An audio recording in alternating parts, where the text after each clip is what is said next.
episodes away from 200 episodes. 200 of these things we have done. Man, what has it been? Has it been 2 years? 2.5 years? 2 years. Right. Almost. We're going on 2 years, or are we going on 3 years? Going on 2. Damn, it seems like we're going on 3, I think. Mm-mm.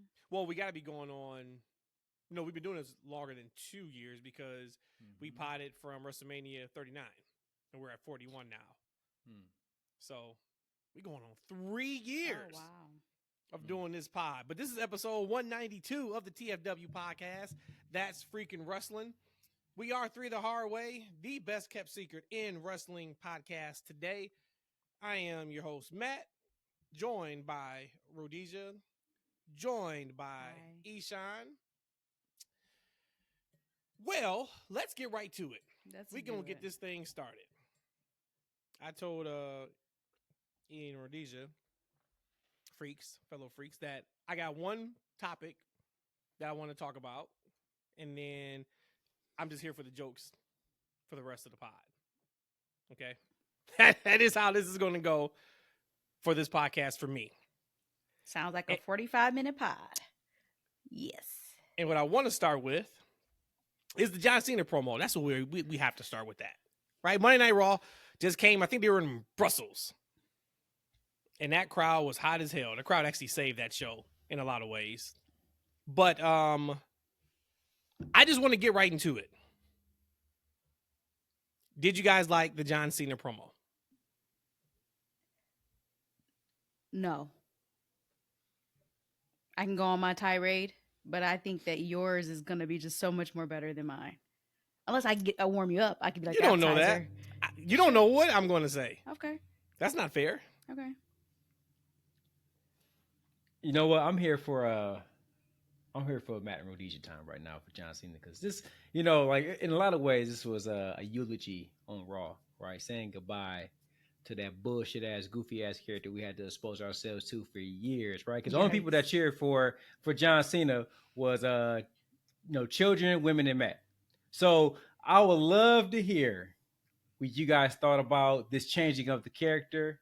The hardcore fans, the IWC that we've been dubbed, has been clamoring for a heel turn for 35 years. We finally got it on Monday. Is it Monday or Monday? Is Monday or Monday? Hey, it's Monday. Tuesday. Wednesday. No D's, Thursday. huh? No D's up in there. Friday. Right. Saturday and Sunday. This past Monday, we had a Raw. What y'all think? Go ahead. So was that a thumbs up for you then? Or thumbs down?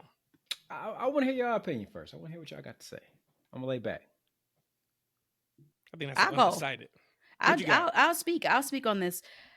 The only way I was able to come back to feeling complete, because remember I told you everything with me is how do I balance this equation in my head, what we got and how we got there. So on the other side of that, I was going down just a list of things like, well, maybe he didn't want to outshine Cody. Well, maybe there's more to the story that they're just trying to give us a taste of something. And when The Rock inserts himself again and blah, blah, blah. Like, I'm trying to find and pull. And like, remember, I'm just going to be on a ride for this because that's, to me, I feel it's still attached to the bloodline because Rock is involved here. Again, so I'm like, let me just try and pull and balance this equation. But we have been begging for decades for this guy to do a heel turn. And that's what he gave us? I love John Cena, and I'm still not going to turn my back on it. I did not like the promo, but we have been waiting so long for this. And this was the best that he was able to give us, or whoever wrote it. Like, it almost felt like what he was explaining was happening actually wasn't this reality of the things that was happening. Like, to me, I'm like, am I in the Twilight Zone? Because we're starting to watch Twilight Zone again. And I'm like, am I in the Twilight Zone? Am I in a reality where the John Cena I know ain't the John Cena that's happening right now on my television? And I just could not, wrap my mind around the things he was saying, how to me it did not make any sense whatsoever. And that this is what I got. I didn't even look at the runtime of how long he talked. I'm like, this is what we got after waiting 2 decades for this heel turn? And then, of course, my favorite thing, and I always talk about the other company, when they use the B word or a cuss word, that's like their punchline to get that, oh. John Cena used a bad word. And again, to me, it just felt like that was a wasted bad word. That was a wasted heel turn. That was a wasted of my time of watching Raw in Brussels. What bad word did John Cena use? I think he said sons of bitches. Sure that wasn't Cody? No, I think that was John Cena. Okay. I mean, in my mind, I was just like, this cannot be what we got. Everything in the last 2 years, as far as the main event picture, has been worthy of this main event picture of that. These are the people with the highest caliber. I just felt like this is what John Cena gave us. And that's when I went back to say, and at the end of the day, I had to balance this equation. It had to be a reason why this was just so flat to me. Because John Cena has never been this way.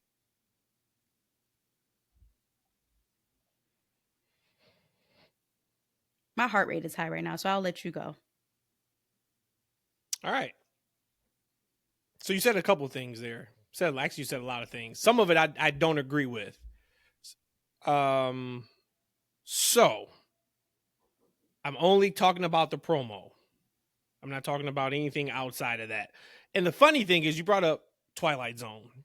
And a couple nights ago, we were laying in bed. I was trying to find something to watch. And I was like, I never watched Twilight Zone back in the day. I was too busy watching wrestling and sports and cartoons and playing video games. Hey, Matt, real quick. Yeah. I love the Twilight Zone. One of my all-time favorite shows. Can we mark this clip? Please talk about the Twilight Zone.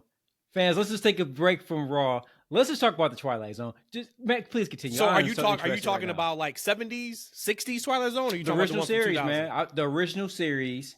And then Jordan Poole did a remake, which I thought was phenomenal. They've redone the Twilight Zone numerous times over the past like 100 years. I think Jordan Poole was probably the best remake of all time. And that was on like CBS Paramount Plus or Paramount, or like CBS, something like that. Shit, man, it was whatever. All it's access, different now. CBS All Access or whatever it was. Yeah. Whatever Peacock before Peacock. Pussy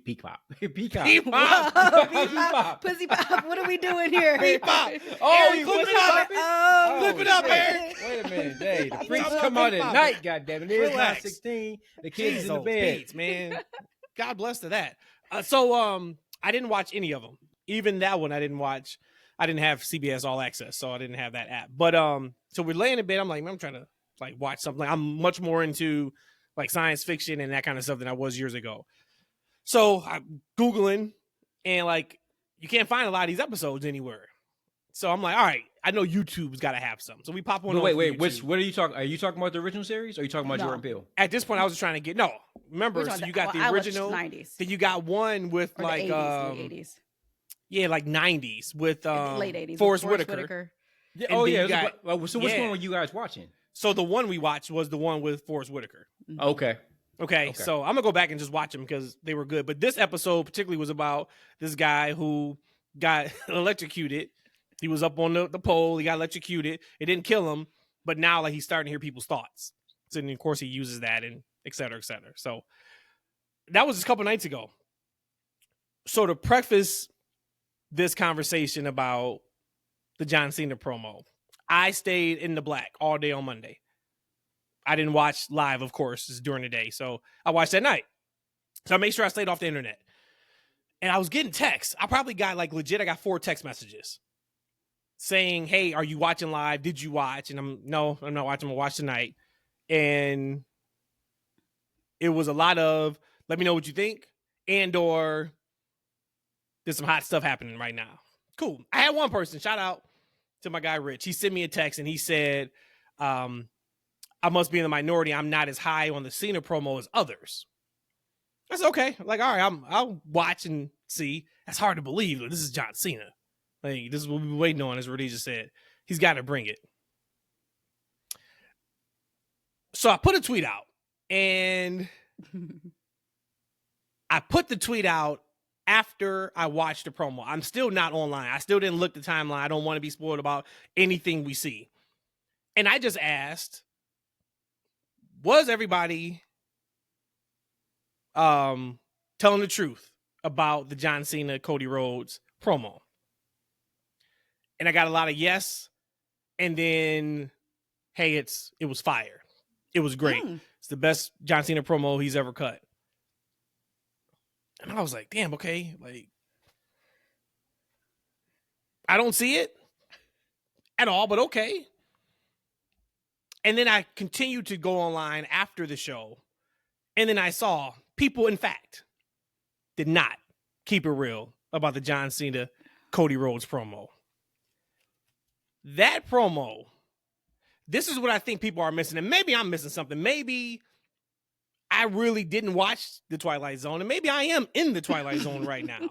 Because I have never been so far off of what it looks like the majority feels like on anything with wrestling before now. So I probably need to mark this date.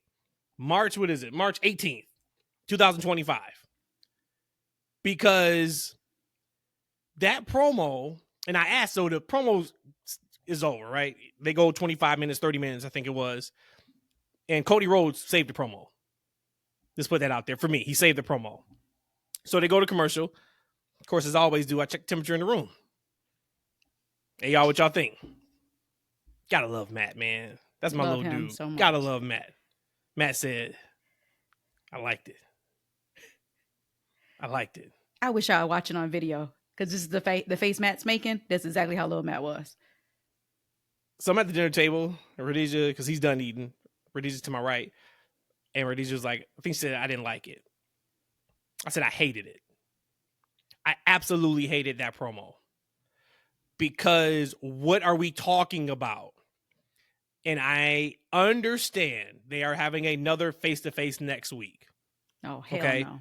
This is not doom and gloom, but I'm going to call it out as it was. That was a waste of time. I don't give a damn what anybody says. I saw some wrestlers online talking about how great of a promo it was. It was not. What was great about the promo was seeing John Cena hailed on the crowd. But the actual meat of the promo was so illogical. If the crowd booed John Cena when he came back 2 years ago, when he fought Austin Theory at WrestleMania 39 in Los Angeles, cool, I get it. If John Cena got booed when he came back this go-around at the Royal Rumble, cool, I get it. If John Cena would have got booed at Elimination Chamber when he won, cool, I get it. None of those things happened. That's a promo you cut 15 years ago when he turns heel. Mm-hmm. Not now. And the little kid, poor guy. He points out people in the crowd that got the shirt on. He shoot right to the little boy, and he got his villain story locked in. He's gonna be the biggest heel in somebody's territory in about 12 years. Little fat boy, God bless him. Oh, he didn't know what to do. He just sat there with the boo-boo face in Brussels. That promo didn't work. And I'm sitting there watching. I'm like, okay, I need you to get to why did you turn on Cody, or why did you turn heel? He never really gave that answer why he turned heel. He just went on about, you guys took from me. You took and took and took and took, and it was never enough. Once again,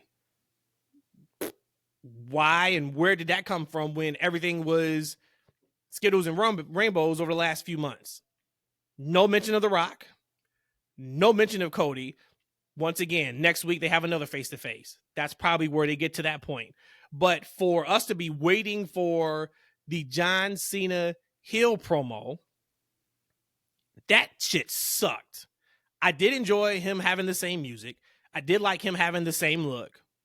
I think that's twofold, too. I think if they wanted to keep this completely under wraps, if you tell the marketing department and the merchandising department all of a sudden, either, hey, we're switching John Cena merch, or John Cena has no merch, it may tip off that he's turning heel. I do think that's part of it, too.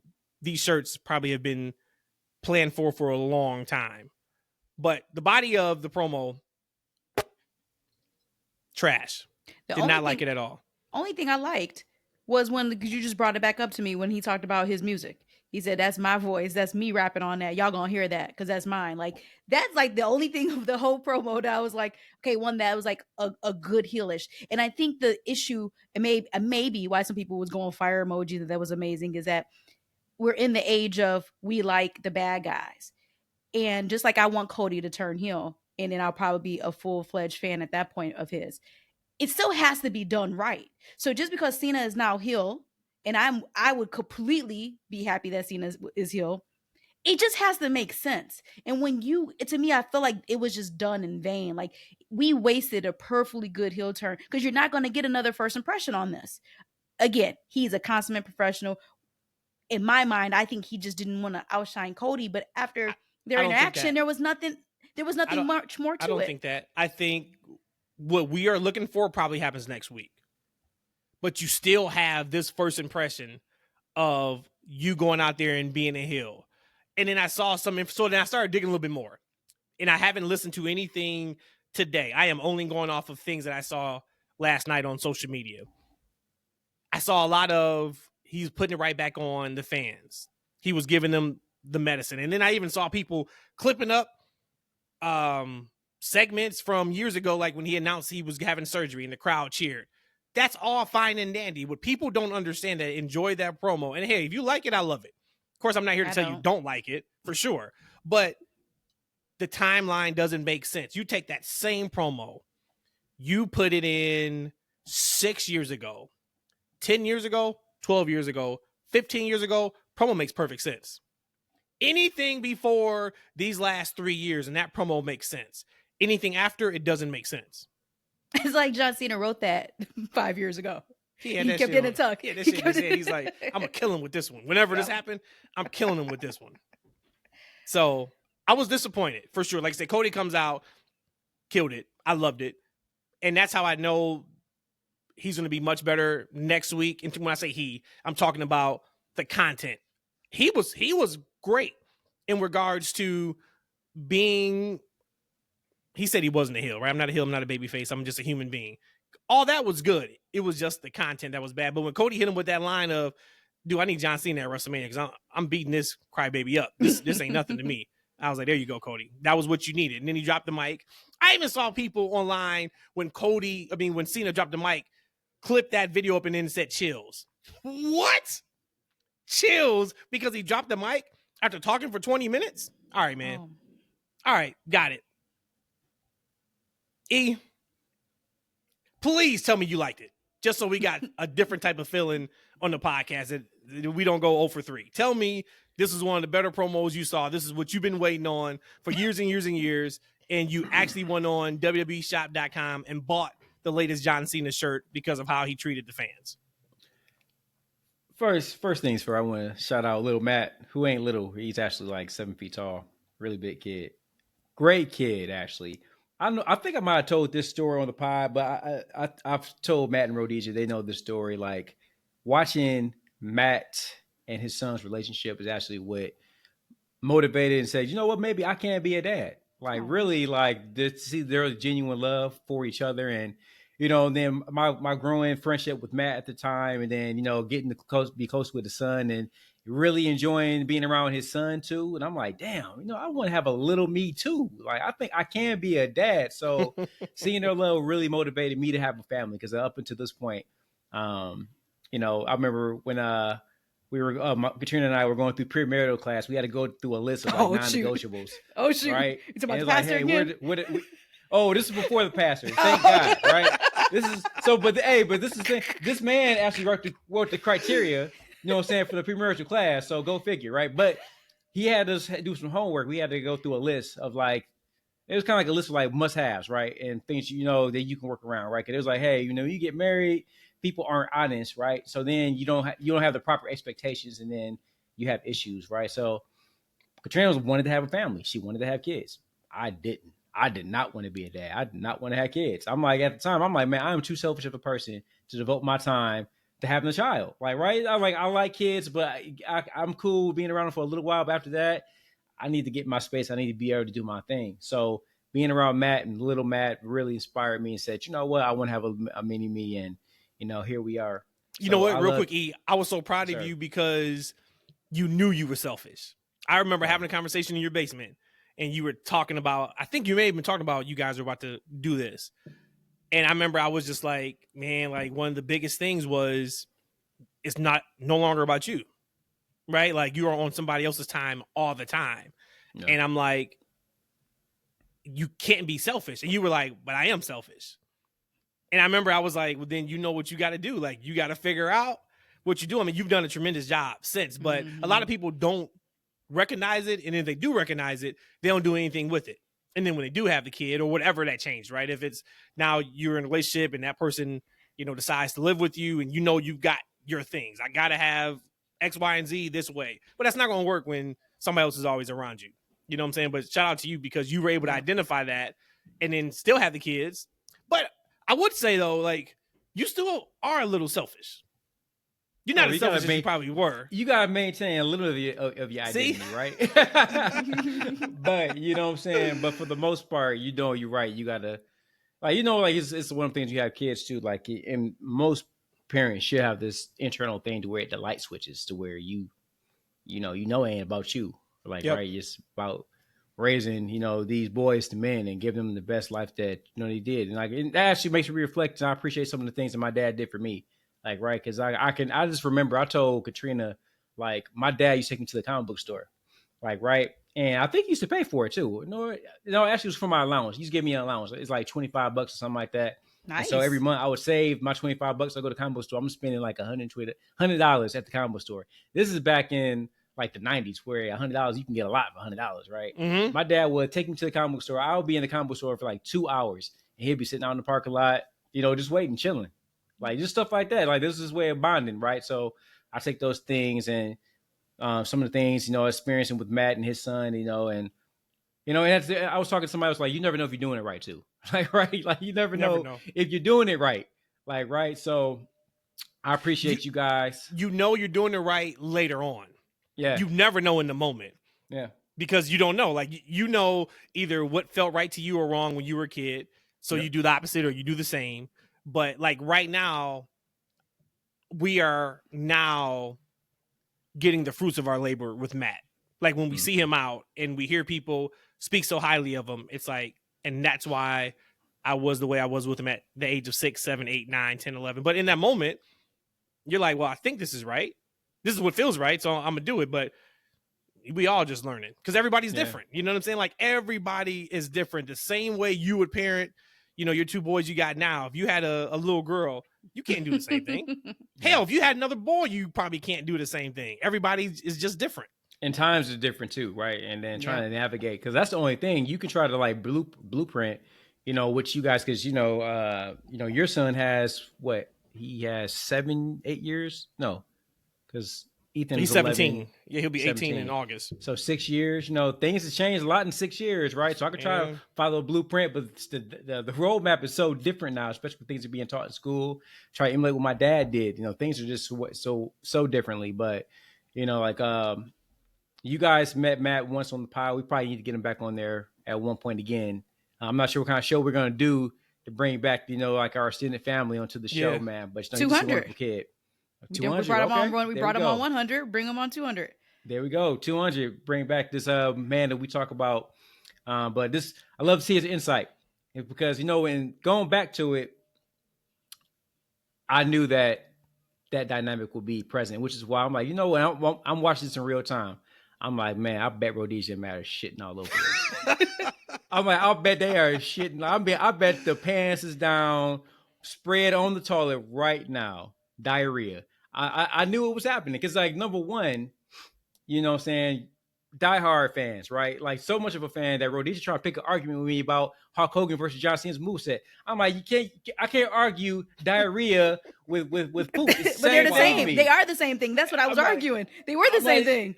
Yeah, I mean, I'm like, you can't argue this. This is a bad argument because nobody can win on this one.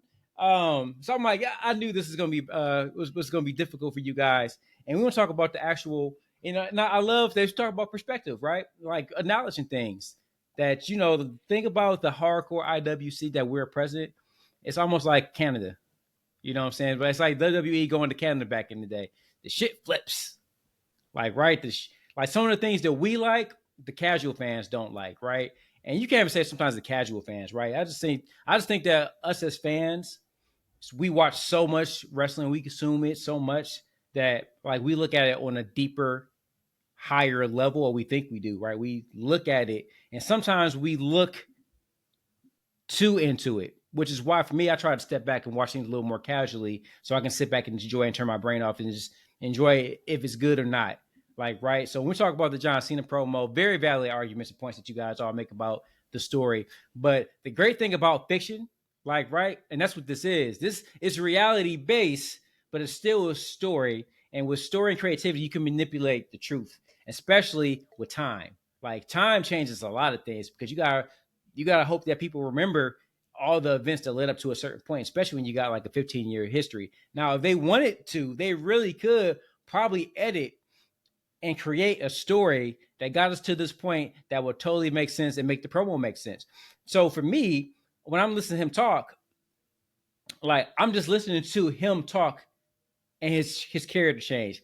Not necessarily is the time matching up what it is, because you could make an argument if you really wanted to do that, because we as wrestling fans, we always fill in the blanks when there's story gaps, right? Because this wrestling is wrestling. It is what it is. It's always been story gaps in a lot of these stories. You can say that maybe when John's talking about is when he was a top guy on top, when he was busting his ass for the kids, running the towns, doing the Make-A-Wish, and then everybody was boo-booing on him, right? Kind of like what Cody's doing right now. Like, he's like, he can't win for losing. He's doing everything right.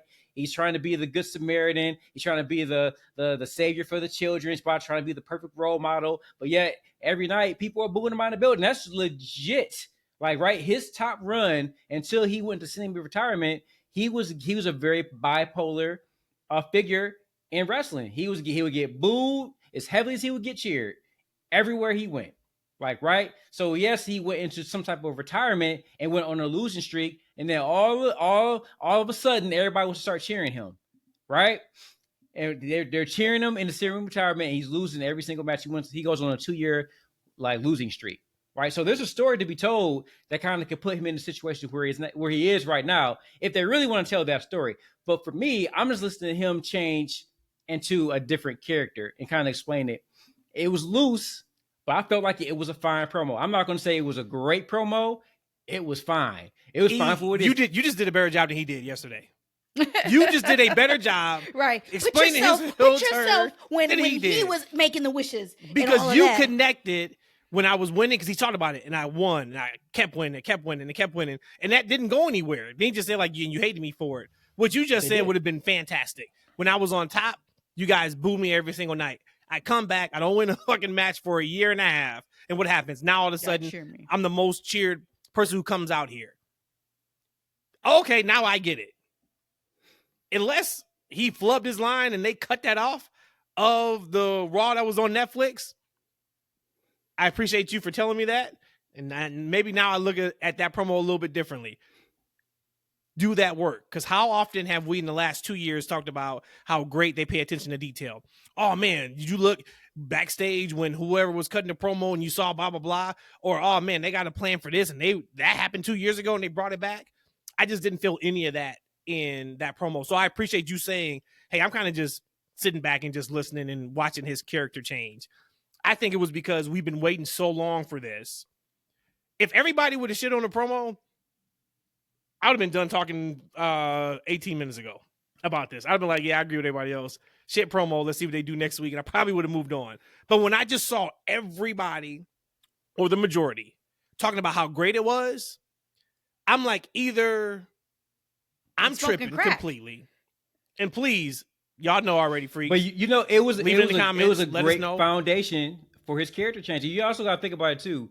Like, we got a lot of context on a show we normally don't get context in, right? Like, this is typically the shows when they're like, overseas, and that might be changing, because they're doing so much business overseas now, and like those crowds are amazing. By the way, like, right. But those shows are typically throwaway shows. Not only did you have John Cena come down there for his very first heel promo, it was eventful in a lot of different ways, because he's starting to set the table on the character. Now, when he start adding, so they put the meat on the table, like, right.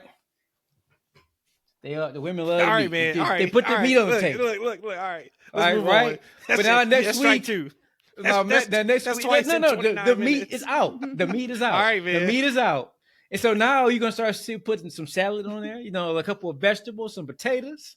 You know what I'm saying? They're going to start pouring you some wine. He's going to start setting the table to this complete heel turn. I think this is the infancy of it, right? Because in some ways, you really think about it, like, right, he can't just be a different person overnight, like, right, just in one night. He can't just be a different dude. So in some ways, you said it's twofold about he didn't change his clothes, he didn't change his music. I kind of wish he should. I hope to see that, because he sounds like he's steadfast against it. I would like to see some subtle changes leading up until like the main event. Maybe not the music. I like we said about the music. I do like that his too. Look, or maybe we get that because for Cody to say, "Oh, this ain't the guy," I run through this guy at WrestleMania. Like figure shit out and become who John Cena needs to be. So that could be where we see the change. And to your point about not him just not being able to flip that switch, I'm fine with that. It was just the content in the promo. The timeline just didn't make sense to it at all. Everything else. But can I ask, how outside of us, right? And like the super hardcore fans, who really remembers the actual timeline and they can put it together just like that on the fly? Well, so tell me if I took something differently than what you did from this, and Rhodesia, of course, chime in. To me, the crux of that promo was you guys took from me and you never gave anything back. You never asked how I was. You never asked me how I was feeling. You booed me. You didn't care. You just leached off of me. Even the fans, you guys just want to be me. What happened for that to happen, though? Nothing happened. You lost the Royal Rumble to Jey Uso. You put Jey over in the middle of the ring. I'm only going off of what they showed on TV. You go on a press conference right after that and say, I'm going to put myself in an elimination chamber because that is best for business. Me being the 17-time world champion, that is what this needs to be. And he walks off. We don't hear from him again until elimination chamber where he wins. That promo doesn't make sense in the timeline of what we are watching as John Cena fans or as John Cena haters. You know what, though? If you think about it, if you really think about it, that was some heel shit. That was a flex. Of course. That was a super flex. And that was what I was hoping to hear. And very out of character for him to do that in that press conference. His overall tone and demeanor, like, right, and the flex that he pulled that night, it was very heelish. And I think in a little way, because this is why I was like, so, like, again, I would say, go back to me watching anime. Like, it's a slow burn. Like, things don't happen just in one episode. Sometimes the payoff doesn't happen until like the 6th or 7th or 8th episode in the character or arc. Like, right? So, like, this wasn't one to condition everybody to, like, yo, this dude is different now. He's changed, right? Look, I don't dress up like y'all. Y'all dress up like me. Like, we are broken up, right? And now that we broken up, I can give you more information at my leisure. I don't gotta tell you shit about what's in my mind and what I need to do. This is what it is. So, right, as an arrogant person, over time, I'm going to give you more tidbits into my personality. But at the end of the day, look, this is how I'm feeling. I don't owe you an excuse or a reason or why I did anything. Like, right, he just coming out there setting the tone for the new character, and then we'll see what pops off on Monday. Now, I will say that if we're 3, because he has limited dates. I was looking at his dates up until Mania. He ain't got a lot of them. Now, like, we're like in the middle of this, and it's still kind of loosey goosey. It might be a problem, but I'm down again to be taken on the ride to see where the saying goes. I'm just saying, you say all that. I like slow burns myself. It is just my feeling on how much underwhelmed I was by that, because this was the very first formal him addressing the crowd, the fans, now not being a good guy. So again, like he said, I'm not a good guy, I'm not a bad guy, I'm just him, or whatever he said. So let's be very clear there. He's not saying that he's a bad guy. So that could be probably part of maybe why I was taking it a little bit too serious. But he's just said that. You're right. Still, as a fan of him, watching him when he first debuted on WWE TV till now, this is not what I expected. It was completely underwhelming. And I think that was exactly what I said to Matt. Like, this was underwhelming. If I get off my little tangent of it made no sense and he just wanted to wait till he said a cuss word and all that stuff, fine. We take all that out. Just to me, as that first coming out that I'm not the good guy you once thought, it just should have got me in the feels a little bit more. And it didn't. It just did now. I had high expectations for it. But again, I thought that he would have been able to pull that off because he has been so good. I have seen him on the mic against other people. And that's why I just couldn't understand, like, if that's what we got, then you could have kept all that. You probably could have did just a video package and sent it in. Let's keep it a buck though. Let's keep it a band, y'all. This isn't MJ in '96.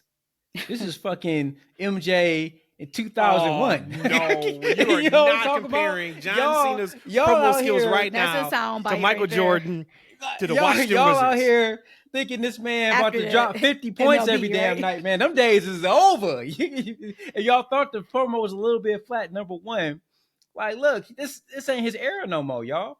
Like, this man has been semi-retired where he's missing a whole head of hair and he got just some bangs. This man got some bangs. Wait. This man got some bangs. He is still an actor. As I quote the great comedian Jamie Foxx, we are acting. We are actors. You telling me that was still the best you can give me? Hey, no, MGM went on this one, baby. He was great. That's funny. That's funny. No, his performance was fine. It was not his performance. It was the dialogue. So I do think next week, I'm going off of, once again, I only go off of what they show me and tell me. Cody completely obliterated him and said, just get this guy out of here. Yeah. I need the real John Cena. I think we see the quote-unquote real John Cena next week. Okay. I think we get what we want in regards to their back-and-forth promo battle. The other thing I hated was the no physicality. So let me get this right. And I said this last night to Lil Matt. So let me get this right. John Cena turns heel with Travis Scott and The Rock. Kicking the nuts to Cody Rhodes. Leaves him bloody. Hits him with the championship belt. Travis Scott smacked the hell out of him. Gives him a black eye. Walks off. Cody comes out and cuts a promo that Friday on SmackDown, basically saying, this is my guy. He turned his back on me. I don't know why. Comes back and cuts another promo on Monday. Basically saying, time for talk is over. You want some, come get some. He just walks down to the ring and now we're going to talk after this guy left you laying bloody.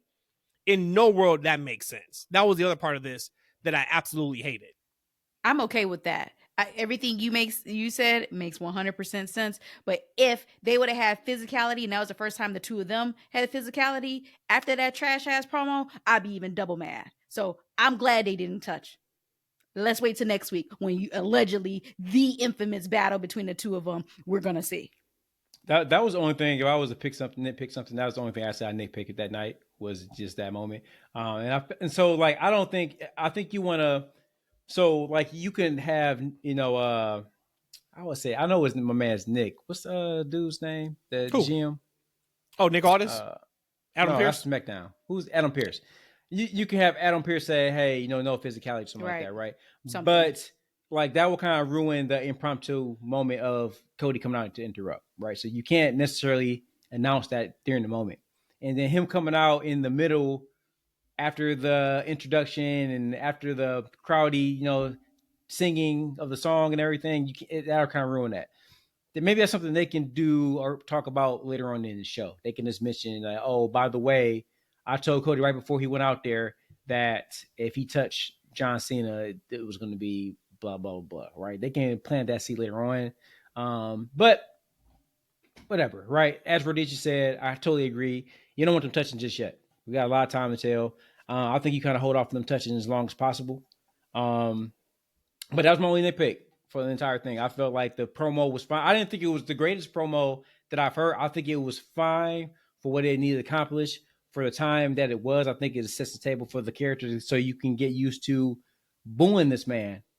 Like, right? And that's one of the things, and we got to talk about, like, if things work or not, right? Like, It obviously worked. So, like, when he came out there, before he even spoke, as soon as his music touched down, like, they were booing this man. Oh, right? Boy, that music hit. Yes, sir. The boo birds the entire time. And typically, you would think that, okay, we've been conditioned to cheer him for the past, 2 years. He's been a super jobber, right? So now, when I hear his music, probably for the first time in a long time, right, because they don't always go to this venue, like, you would think that the crowd would be excited to see cheer, him. right, because they don't go to Belgium like that. Exactly. Mm-hmm. But Nah, son.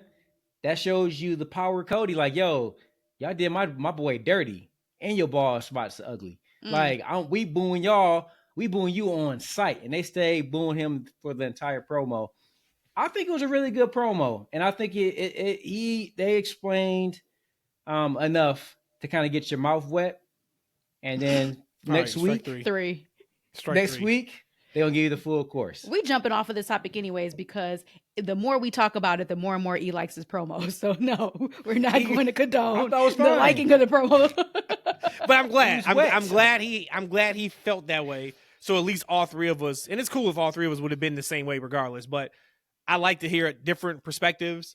I would love to hear perspectives of our listeners and our viewers on YouTube. Please put in the comments. Let us all know what you thought of it. If you liked it, please let us know why you liked it. If you didn't like it, please let us know why you didn't like it. I would love to just hear from, and our listeners are very smart. We don't have any listeners that are stupid or any listeners anyway that we know are listeners. Shout out to everybody who always comments, and shout out to the people who have never commented. We can still see that you're watching and listening, so we appreciate you guys. We love you for that. But you guys are really level-headed. So I really want to hear your thoughts on that promo and why you liked it or you didn't like it. It was a big, massive miss for me. Swing and a miss.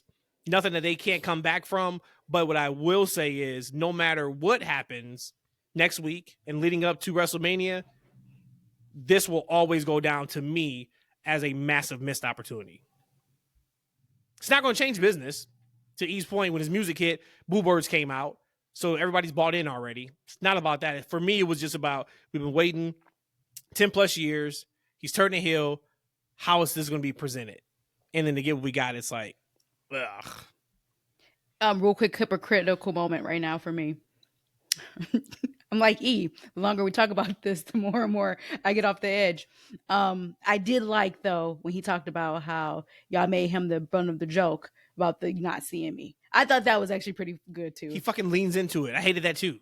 All you gotta do is pull up his Instagram. He does the shit all the time. Like, even that, I was just like, what are we talking about? But those people aren't watching him on Instagram. I'm about to say, yeah, see, this is... So I'm okay with that. I'm okay with that. This is when you know too much. Okay, then maybe so, but I mean, come on, man. Trash, so try again. Let's go. This is, look, I'm a fan of the man. I know too much of the history and the backstory. So it's hard to relate. I knew this was gonna come up. That's why I'm like, man, man, they gonna hate this. And actually, John Cena won because he turned Germany, and then he turned Matt and Rhodesia. He finally he didn't turn me. I just think it was bad. Hell yeah.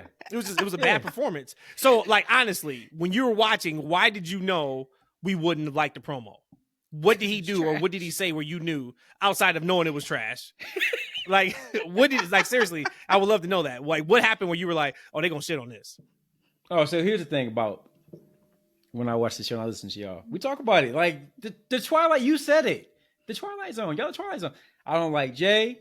He yeet too much. But he yeeting like crazy, right? Cody, Cody is going, they're going to turn against him in 2 months after he wins the championship. We hear it's 5 years later. Like, it's just, look, that's just what it is. Whatever the popular, like, casual thing. And I thought it was an interesting conversation someone said online after they said about Jey. And it was like, the IWC, hates Jey.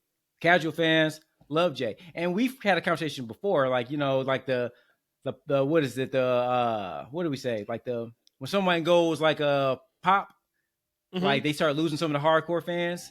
Oh, like, yeah, right. And that kind of when they same thing with music, right? When you got that artist who's underground, he just bubbling, and then like everybody loves him. But as soon as they blow off, it's like the haters come. Yeah, you mentioned that, so I just knew, like, man, like this ain't gonna be it. On top of it, and also I knew that was y'all guy. I felt like in little ways that's like the child inside of y'all, like the little bit of a tear came off y'all. Like, oh no, we were. Well, I can't speak for Rhodesia. I was ecstatic he turned heel. I wanted him to lean into it. To me, that wasn't leaning into it on Monday, but whatever. You brought up Jey Uso. They're not doing my guy any favors with this build, though. I can say that. Feuding with Grayson Waller and Austin Theory a month before You're in one of the main events of WrestleMania. The biggest is moment not of his doing life. him any favors at all. This to me is an example of what I talked about 3 episodes ago when people were like, where's the build for WrestleMania? And like, we got fucking 9 weeks. Like, slow down, pump the brakes. He run the Royal Rumble, you could say, maybe 2 weeks after the Rumble is where like it peaked in terms of on TV, the popularity, the groundswell of hype for Jey. We talked about it on the last episode. I said by what they're presenting, out of the 3 matches that could be the main event of night 1, this looks like it's the odd one out. He brought up, hey, he's popular. Of course, that part. I'm only going off of what they're showing us. And I said, if Gunther every damn week chokes him out. This week he didn't choke him out. He tried to choke him out. But he stepped over his intro. Which I thought was hard, though. I didn't think that was hard. I thought he did. Got him back there. That was good. But yeah, I mean, try to step on it. They got a month, but yeah, this build is not. Do not build up your number 1 contender when you are feuding with a tag team that, if it wasn't for this feud, may not even be on television. Not good. I don't mind him feuding necessarily with them just because they are jobbers.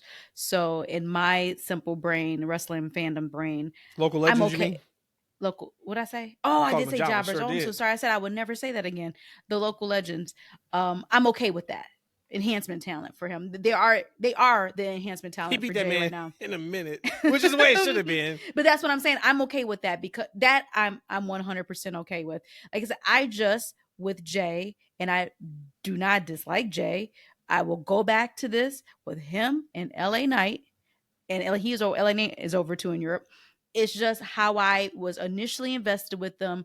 WWE made me this way. They made me say, okay, let me hold some of my feelings back on these 2 guys because of what you're doing to them and how you're presenting them to me and my fandom.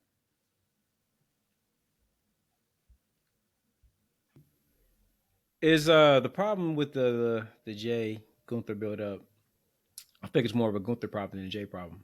Could be. I think if he was a stronger champion, I think that we'd be in a different situation because Gunther hasn't been a hot champion since he captured the title. In a lot of ways, like they did him a disservice because we talked about it, you know, when he was going through that character thing he was doing, when he was unsure of himself and, you know, he was scared of Damian. It was just they made him look really weak during that segment with no payoff to it. Yeah, the payoff was just, I figured out I'm still the shit. That was the payoff. Mind games with them, yeah. Well, I guess the payoff was to make it seem like Damian had a chance against him. Right. But if you want to look at it, you caused Gunther to not be presented as strongly as he was as an IC champion, and I don't know if Damian Priest is any more popular because of that than he would have been if you'd have just had him go up against the monster and he loses. I mean, like, we talk about, I said it before, like, we talk about how great Paul is with creative. Like, that, we talked about that was a big miss with that particular program. And particularly what they did with that championship pretty much all year. I feel like the champions have been kind of booked very strangely, honestly, just really weak. Because, like, I have no idea why you have your top dominant heel character booked to show weakness and fear to another man. Like, right? Like, it's one thing or another. Let's say if Gunther, I'm gonna picture my top of my head, this is Carmelo Anthony. Like, right? Carmelo Anthony. Carmelo Hayes. Carmelo Hayes, right? I'll say what Melo did now. He got a good podcast too, by the way. But it's like Hayes is like probably like 5'10", like, right, as opposed to Damian's probably like 6. So there's some 6'7". He's probably like, there's a height difference, right? He's bigger, he's stronger. You can show a little bit of like fear in that scenario, like be a little bit of a chicken shit heel. But like Gunther has been built up since he's been on the main roster and under Paul's creative as a very strong, dominant, confident like wrestler and challenger. Like he's the ring general, like, right? For him not to be that makes him look significantly weak. Like, right, he just doesn't. There's no reason why here I'm looking at this man eye to eye, like we're the same weight, and I fear you. Like, right, that just shows like that's just some weak shit. Like, Or I it do doesn't wonder- make sense. But we were also thinking maybe he was about to turn babyface. We were even talking about that. Remember? We were like, Yep. because Kaiser was getting in this shit a little bit like, Yep. dude, man up. And we were like, oh, are they about to feud? Which kind of wouldn't have made sense either. But yeah, man, you're right. It just phased out because I wouldn't even say that it was even like, I don't remember a promo or a situation afterwards where he just explained what the fuck was going on with him mentally during the time period. It just kind of, he just went back to kind of being the old Gunther. He just figured it out. Really, right before this feud with Jey. Yeah. Like, right, he went back to, I'm confident again. I know who I am. And I think that's part of why he as a champion is so weak. Because right now, we all assume, I would say if you poll the entire universe right now, that they got Jey Uso winning and beating Gunther at Mania. Right? So that's what I've been telling y'all about this story right now. All right, I feel like they know that. Like, right? So they got to do whatever they can to try to put some kind of doubt in your mind that there's a chance that this man's going to lose. Because in all intents and purposes, if you follow what's happening, the timeline, Jay's ascension to top, and you look at what Gunther's been doing over the past year, there's no way this man's losing that Mania. If Jey loses that Mania to Gunther, it's over for this Jey Uso's career. And guess what? And Gunther ain't going to take off. Because it's like, all right, if Jey didn't beat this dude, who gonna beat him next month, right? Because it's time for him to drop that title. Yeah, that's part of that's the problem. It's not Jey and all this. This is that Gunther is a weak ass champion that people are begging to see lose, and not in the good way. Well, but let them tell it the story they're telling on TV. I think Jason even said it on Raw. Like, nobody's giving me a shot. Jimmy, like, Big Jim is buddy. Though. Big Jim on SmackDown is representing for Big Jim is hitting his stride. He is. Yeah. But see, this is they trying to do their little mind screw. They trying to trick you into seeing things in a different light. But the lights is on. They bright. Like, you know what I'm saying? Like, it's daylight saving time in this mug.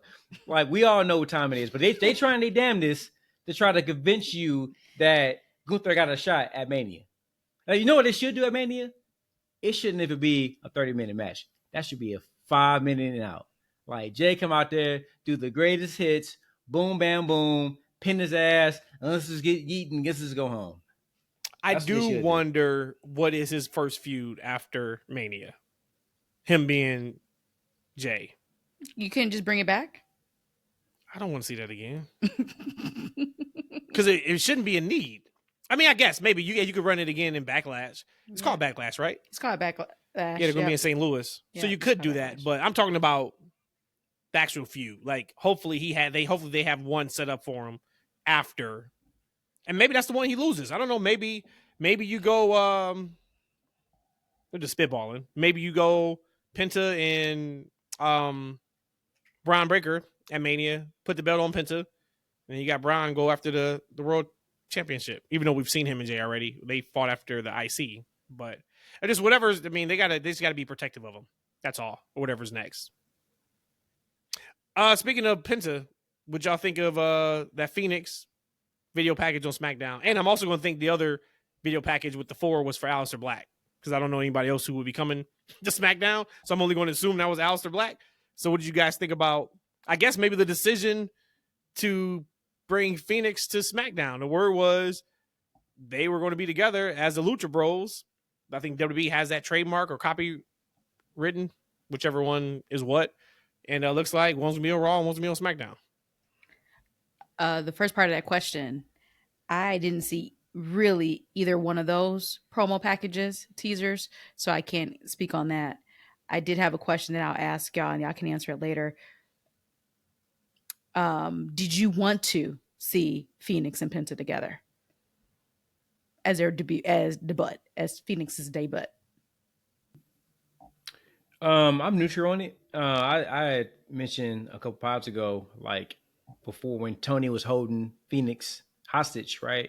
And I'm like, man, look, I don't know why you are thinking you're hurting the WWE, because they already got Penta, and Penta's hot. Like, he's established himself as a singles star, right? A single star of the future for them. Like, right?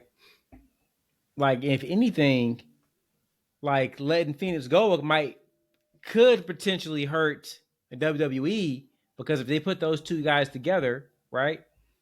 like there's less stock in the tag team division, unfortunately, than there is in the Penta singles run. I think there's more money in Penta as a single star than it is with them as a team, just because of the WWE landscape. I think about the actual tag team division. Like they got some teams, man, but that tag team division is cold. It's funny, man. I was playing 2K25, and then in the showcase, it was the Bloodline this year, and they have a New Day and Usos match. I think it's from 2017 or 2018. It was the Hell in a Cell match. Hell in a Cell in Detroit. Was it okay? Yeah, that one. Yep, right. Sue's Arena. Really great match, right? And you redo that match and you relive it. I kind of feel like the New Day and the Usos during that time period had the WWE tag team division the hottest it's been in a long time. Yeah, like right. And I don't think we've been close to that. So unless you can heat up the tag team division, almost like it was during the Attitude Era when you had the Dudleys, Edge and Christians, and Hardy Boys, like that was almost like kind of a main event. It was the teams were so hot and the division was so hot. Mm-hmm. Like unless you can get that tag team division hot, I don't see why you will put those two together. It's much more money in a Braun Breaker and Penta match for IC title at Mania than it would be to see them in a throwaway tag team match at Mania. Or even just even Fenix being by himself. We talked about it. I'm higher on a singles Fenix run than I think, especially UE, than you are. I think you think like he'll just be there. I think he's kind of going to be that missing link, especially for the WWE fans that have not seen Fenix. They're going to be wild. If they're wild by Penta outside of his presentation, just talking about in-ring ability, I think they're going to lose their mind over Fenix. And then I saw this. Maybe I just need time off the internet. Maybe this is what I'm coming up with on this episode in real time. I need time off the internet. I saw somebody clip up Penta's entrance from Raw. They add something every week to his entrance. I think they added more promo this week. And the caption was Tony Khan is going to rule the day he let Penta go, or something to that effect. AEW should never let Penta go. And it's like, one, get off that, right? But two, they had Penta for like 5 years.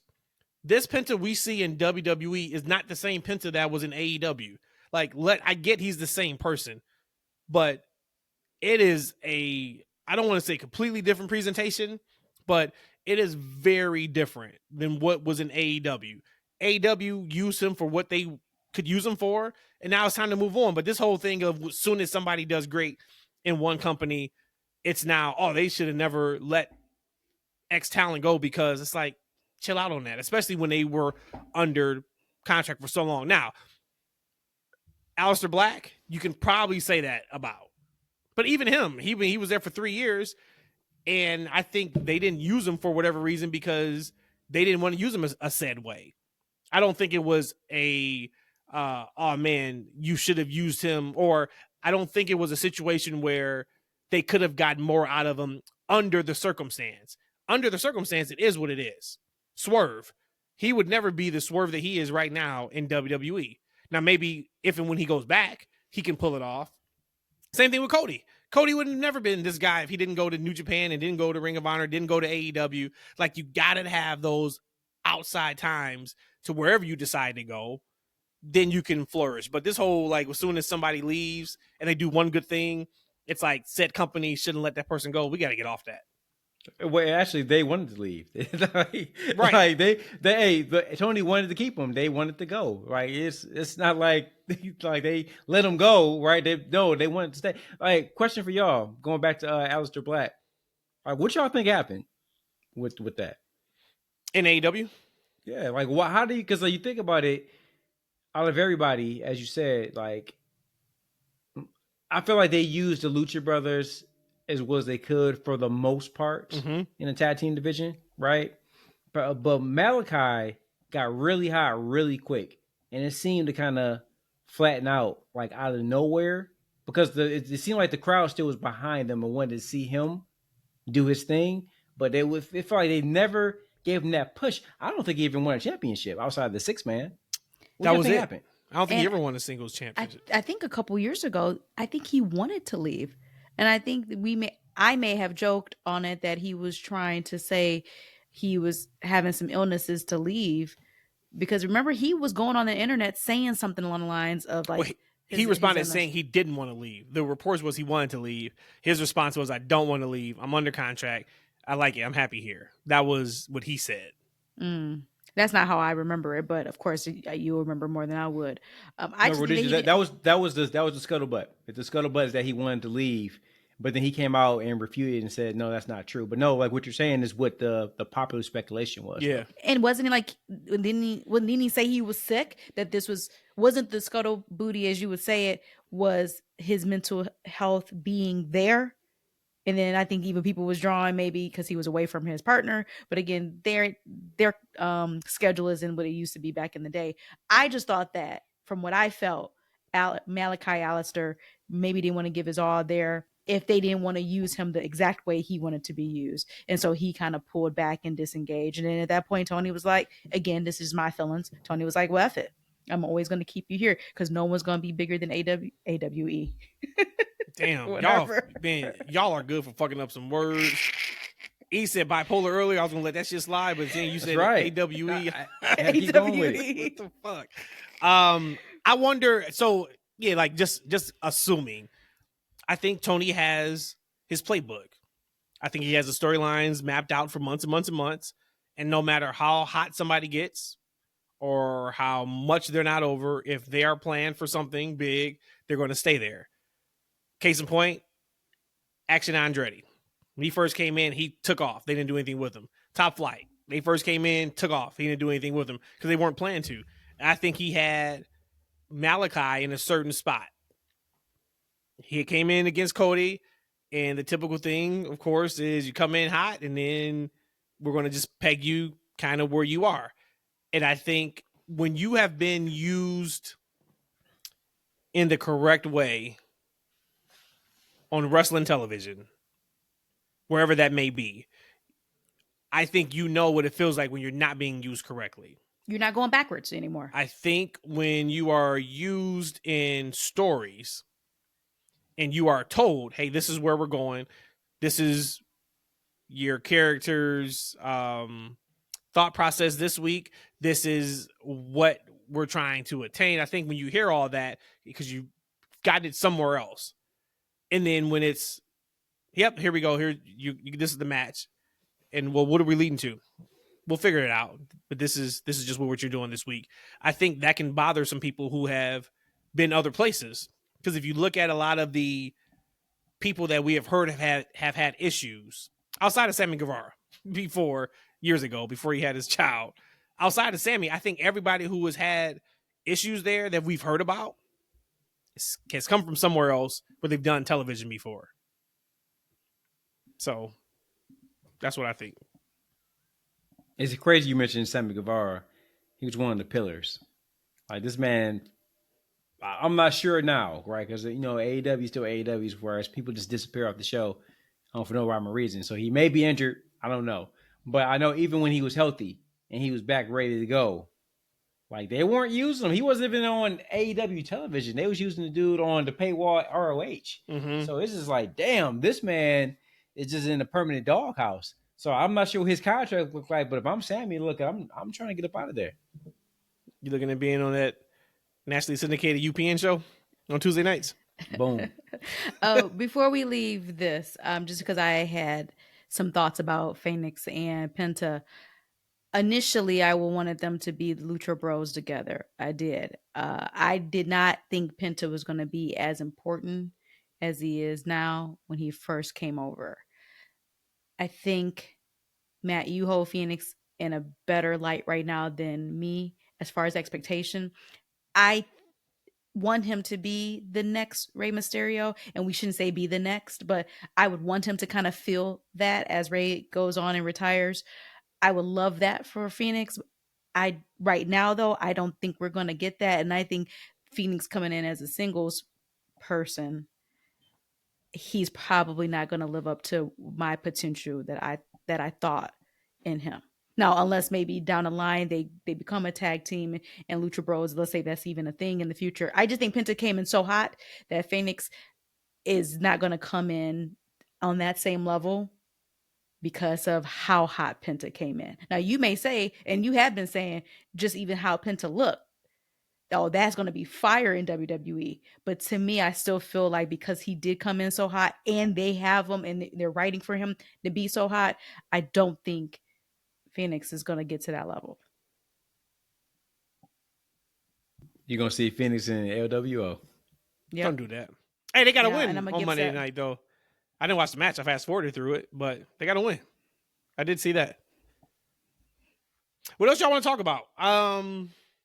It was something for SmackDown I wanted to talk about, but like it wasn't. I know I'm forgetting something. I didn't like write anything down. Oh, Liv Morgan's right, and I think Liv Morgan's always been right.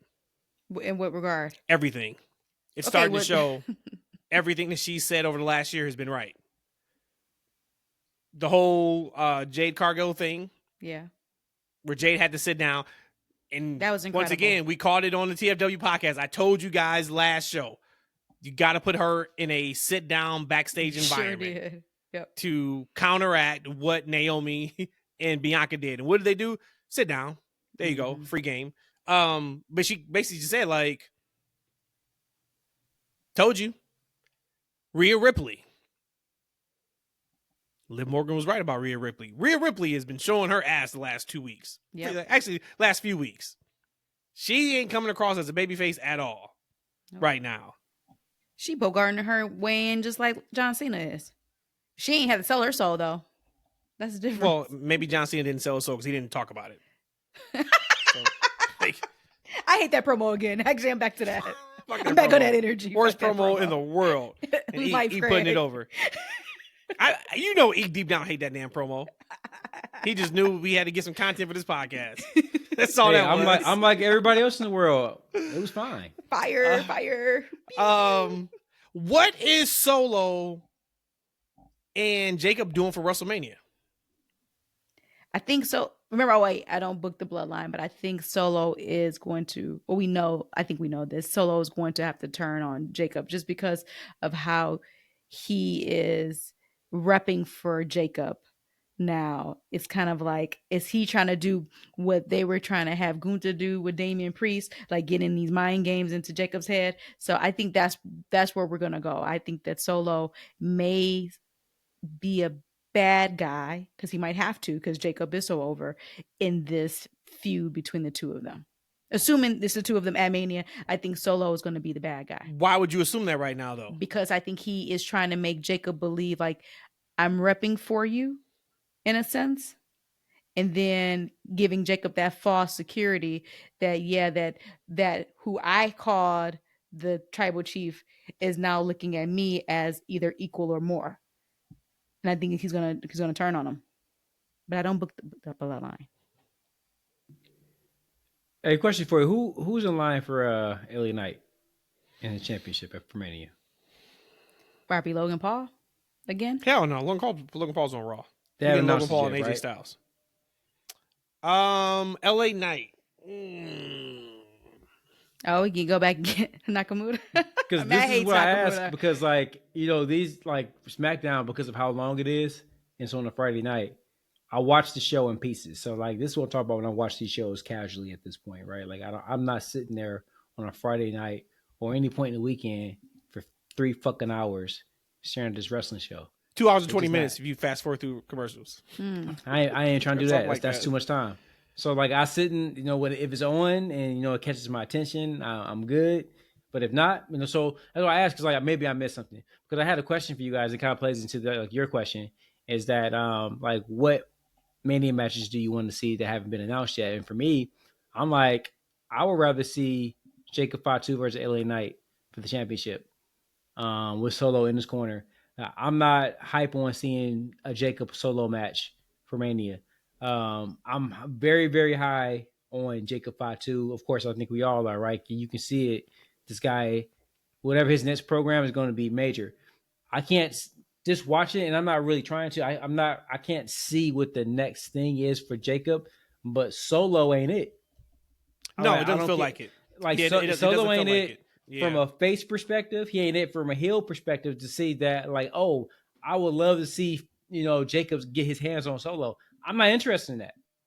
Like, what I am interested, I would love to see Jacob keep ascending up the ladder, right? Past Solo. Like, see him in the championship, right? See him continue to build his mystique and his resume onto being a potential and future main eventer. Like, right? Because I don't see what the next thing is for LA Knight. I like LA Knight, but I like to see him take that tan for Jacob at WrestleMania. Is LA Knight versus Solo, though, setting LA Knight up to fail? Not Solo, Jacob. But Jake, that's what I was about to say. You just took it off of Nakamura. Yeah. So now is that he's setting him about up to to drop fail? it again? Because, I mean, LA Knight is over.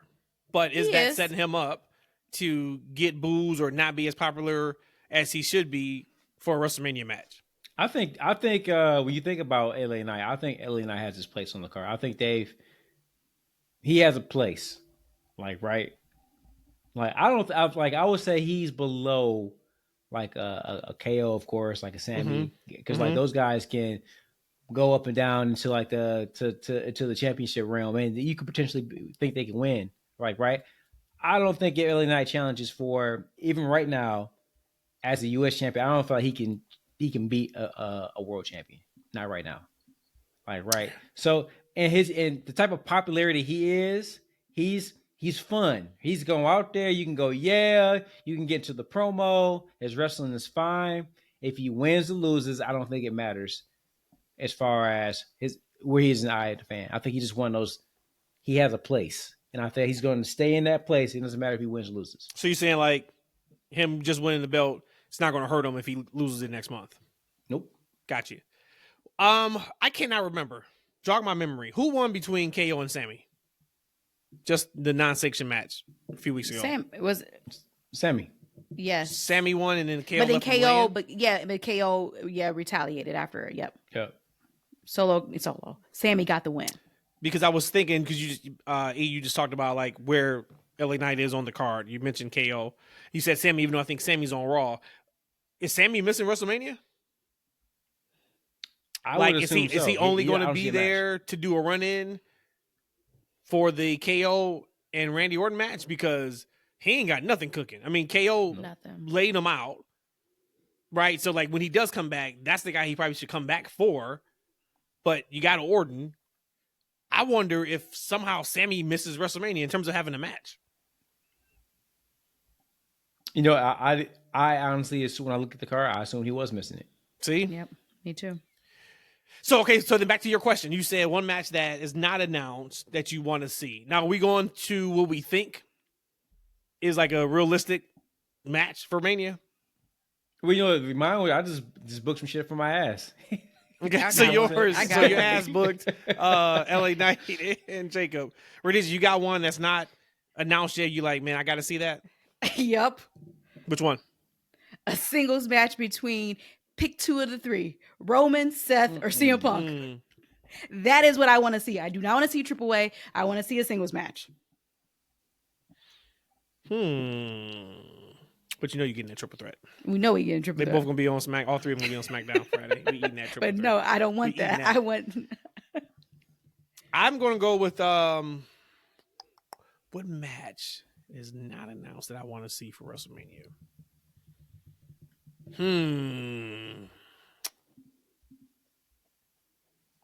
Damn.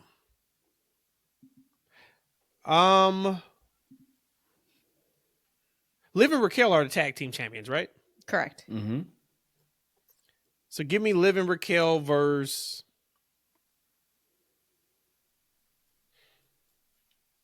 Have B go double duty. But I forgot Jay's going against Naomi. I'm even trying to think like an NXT team. I don't even know who they would. They got to have a match at Mania. I don't know. I feel like we're missing something. So sorry if the content is not right. Somebody's probably screaming right now at the screen like we should see it. I don't know because they're not right now. They're feuding with Raquel has a match with Jade on Friday. Mm-hmm. No, you're not wrong. They won the titles. Really, to me, I felt like they took the titles off those girls to move that story further. And then it kind of gives the Judgment Day some titles to have in the clique, right? So they can say they they have championships, but there's no clear feud for them. And just in talking about it, I wouldn't mind seeing And and they've had a friendship, and they've been kind of partnered a few times on SmackDown.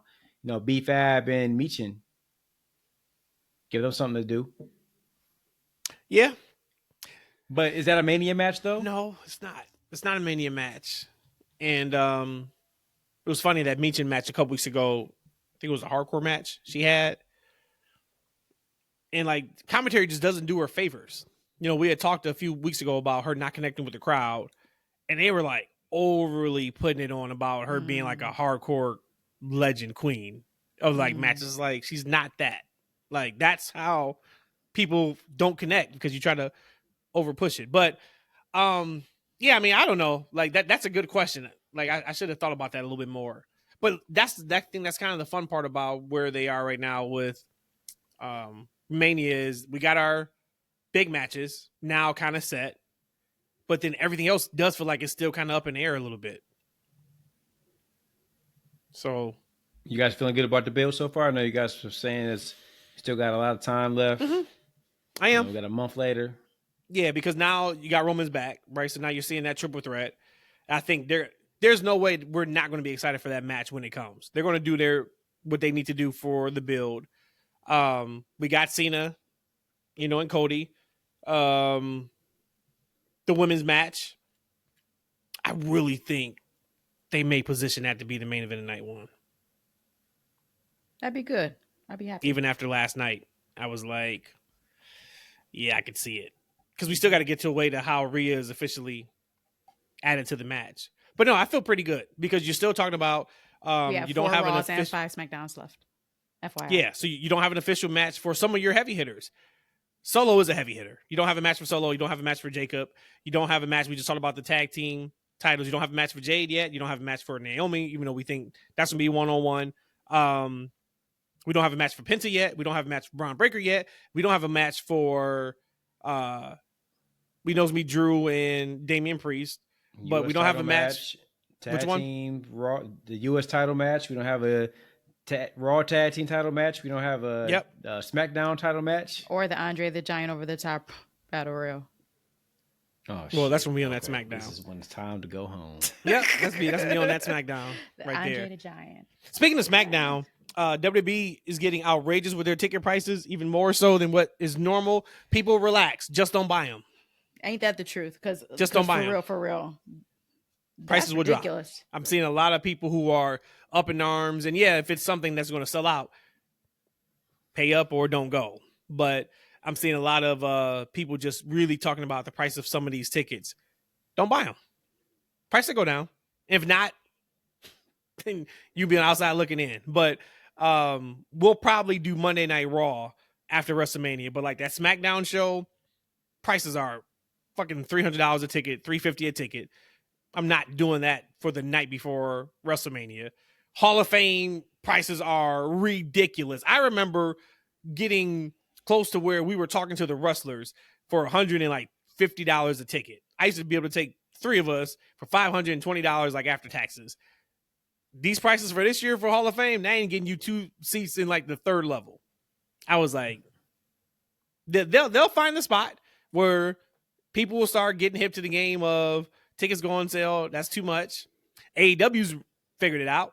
Yep. They are coming back here in May at the Hoffman Estates arena, and seats where we typically sit, like, couple rows up right across from the hard cam. This time, those seats, $65 a ticket. I didn't buy them, but they're learning. Yep. You got to price where your demand is. So if you're tripping right now, take a deep breath, relax. Those prices will come down. If not, you have fun in Vegas. Or wherever. Right? I'm talking about people who are going to Vegas. Yep. So if you have fun, plan something else out. You'll have a great time. Look, them prices ain't going down no time soon, because for every person that ain't going to buy a ticket, there's somebody that will. Like, right? This is just like with the inflation. Everybody that's complaining about things are too high, then tell your neighbor to stop buying it.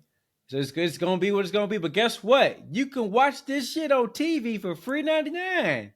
And you get to see the fireworks, you get to hear the commentary, you get to see everything from the comfort of your own estate.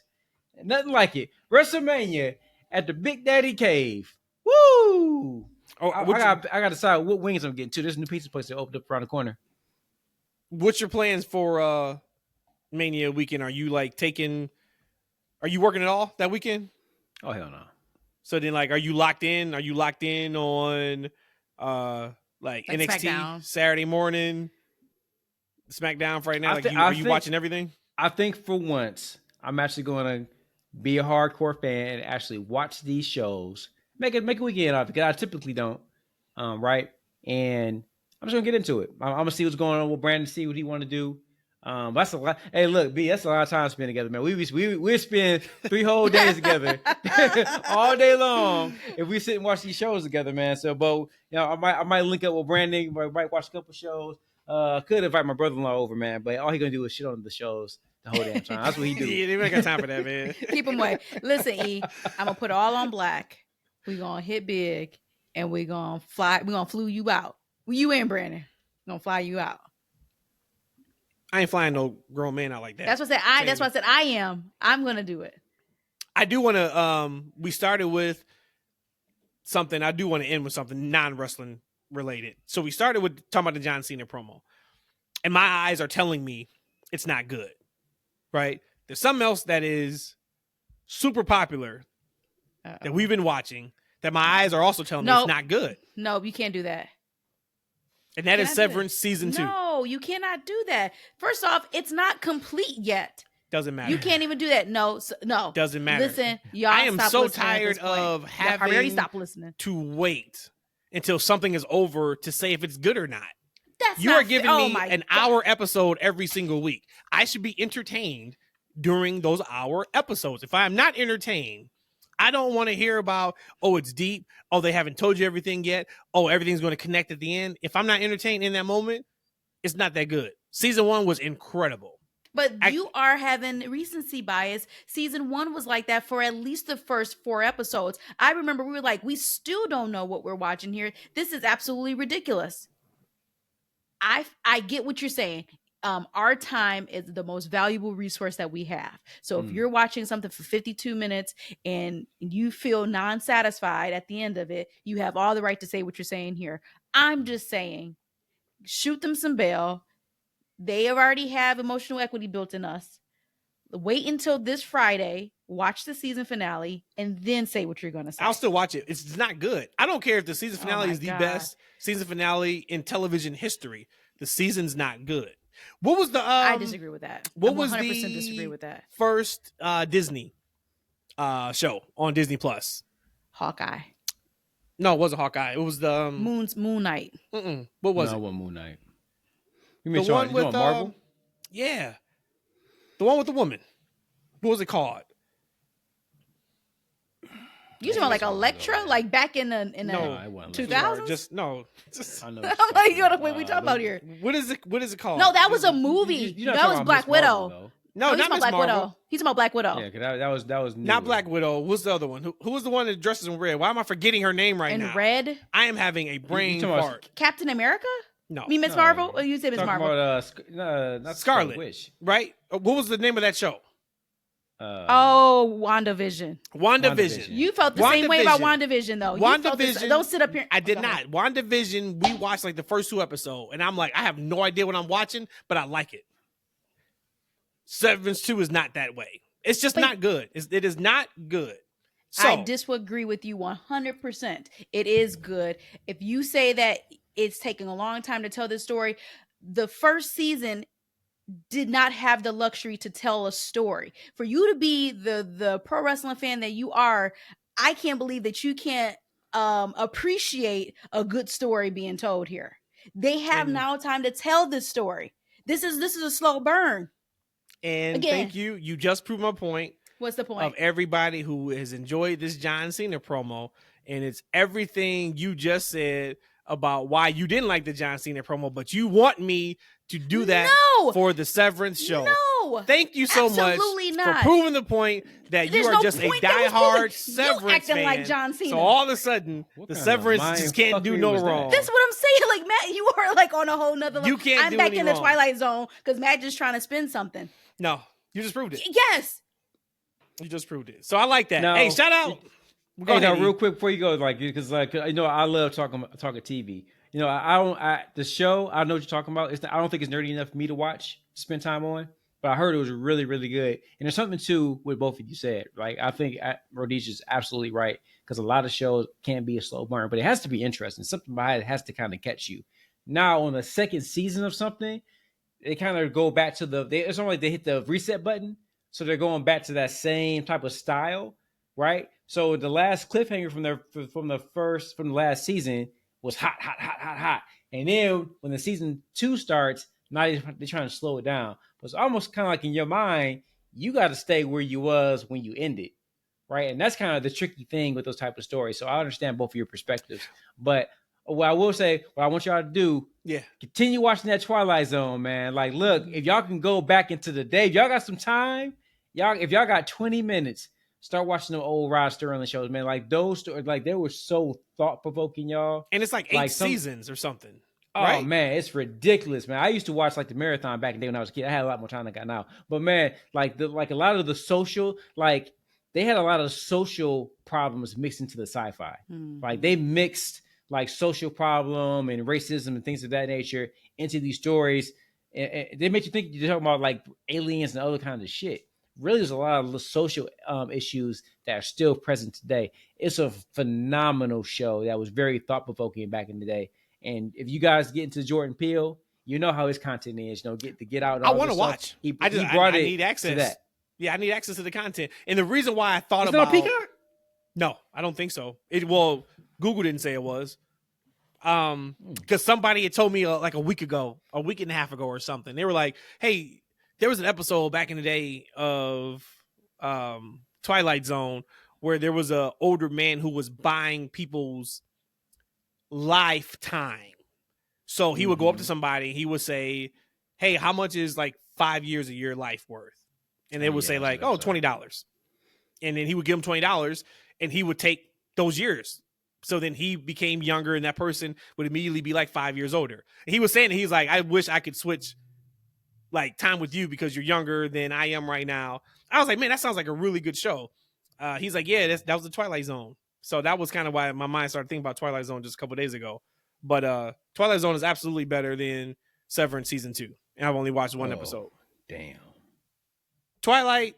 I mean, not Twilight. I was going off. I was going off on you and I was on mute. Listen. Okay.